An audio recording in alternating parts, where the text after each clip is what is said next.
हमारे यहाँ सांपों की पूजन कौन से दिन होती है, कौन सी तिथि में करते हैं? जम के बोलो जरा। नाग पंचमी। नाग पंचमी का मतलब क्या है? सांपों की पूजन करो। नाग पंचमी का मतलब होता है शंकर जी के मंदिर में जाकर एक लोटा जल समर्पित कर दो। उसका कारण क्या है कि हमारे परिवार में, हमारे कुटुंब में कोई कुटुंब में, परिवार में कोई 7 पीढ़ी के अंतर्गत भी अगर कोई जीव तड़प रहा होता है, पड़ा हुआ होता है, उसकी मुक्ति नहीं होती है, तो पंचमी का चढ़ा हुआ जल उस जीव को प्राप्त हो जाता है और वो जीव तर जाता है, उसका फिर जन्म नहीं होता, वो तर। इसको मुक्तता कहते हैं, इसको मोक्षता कहते हैं।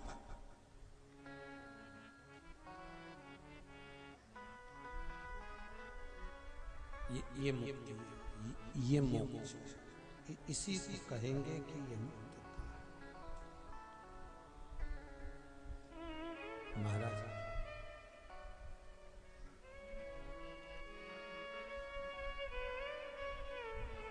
चढ़ाते हो आप लोग पंचमी के दिन, चाहे नाग पंचमी हो, चाहे श्रावण महीने की शुक्ल पक्ष की, चाहे कृष्ण पक्ष की पंचमी हो,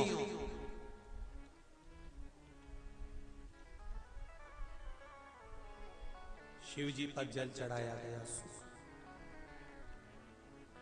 और समझ लो अच्छे से,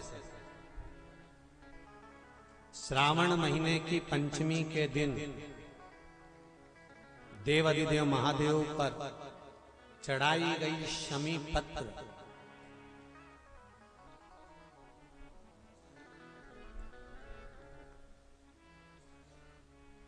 शंकर भगवान पर चढ़ाई गई शमी पत्र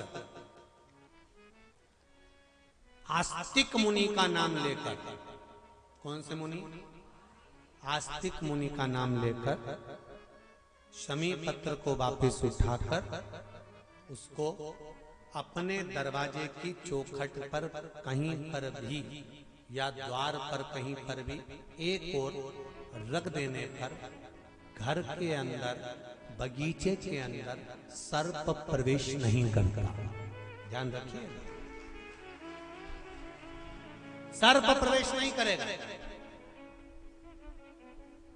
शमी पत्र समर्पित करने पर, उस शमी पत्र को आस्तिक मुनि का स्मरण करने पर, कौन से मुनि है? आस्तिक मुनि का स्मरण करने पर भीतर घर के अंदर बगीचे में सर्प भी प्रवेश नहीं।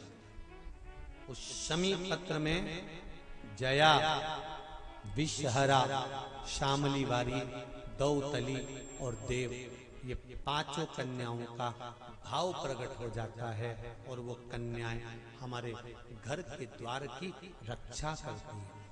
तुम्हारे घर की बहन बेटी क्या करती है? तुम्हारे घर की बहन बेटियां क्या करती हैं? घर में बहन बेटी आती हैं तो बद्दुआ देकर नहीं जाती। घर में कन्याएं रहती हैं, बद्दुआ नहीं देती। घर की बेटियां जब दरवाजा छोड़कर शादी कर वाले दिन, विदाई के दिन अगर जाती भी हैं तो बेटियां हाथ में धान भरकर फेंक कर जाती हैं कि मेरा मायका खूब फले फूले, आगे बढ़े।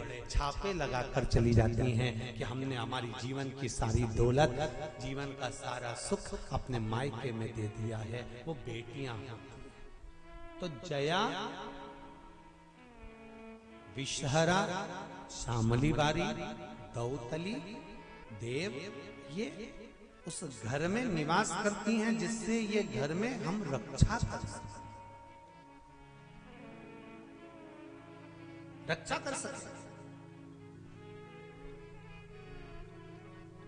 श्रावण शिव महापुराण की कथा में, कल की कथा में एक वर्णन आएगा, उसको ध्यान से सुनिए।